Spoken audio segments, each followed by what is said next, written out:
अस्सलाम वालेकुम नाज़रीन, KTN न्यूज़ में भलीकार माया काजी राबेल हेडलाइंस वन बुलेटिन में माके आम खबर इस्लामाबाद का त वज़ीर आज़म शहबाज शरीफ वफ़ाक़ी काबीना जो इजलास सुभाणे तलब करे वरतो आहे। अवांखे ॿुधायूं त वज़ीर आज़म जी सदारत हेठि वफ़ाक़ी काबीना जो इजलास सुभाणे मंझंदि 2 वॻे थींदो। इजलास में अहम मामलनि ते गौर वीचार कयो वेंदो। इजलास दौरान सुप्रीम कोर्ट जे फ़ैसिले बाबति हिकमत अमली ते गौर वीचार थींदो। इजलास दौरान क़ौमी सलामती कमेटी जे फ़ैसिलनि जी बि मंज़ूरी ॾिनी वेंदी।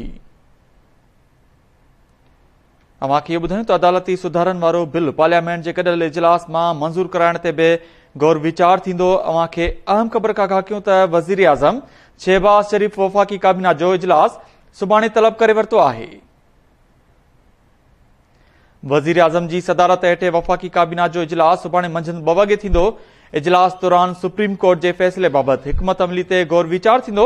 अवांखे इहो ॿुधायूं त इजलास दौरान क़ौमी सलामती कमेटी जे फ़ैसिलनि जी बि मंज़ूरी ॾिनी वेंदी। अदालती सुधारनि वारो बिल पार्लियामेंट जे गॾियल इजलास मां मंज़ूर कराइण ते बि गौर वीचार थींदो। अवांखे अपडेट कयूं इस्लामाबाद खां त वज़ीर आज़म शहबाज शरीफ वफ़ाक़ी काबीना जो इजलास सुभाणे तलब करे वरितो आहे।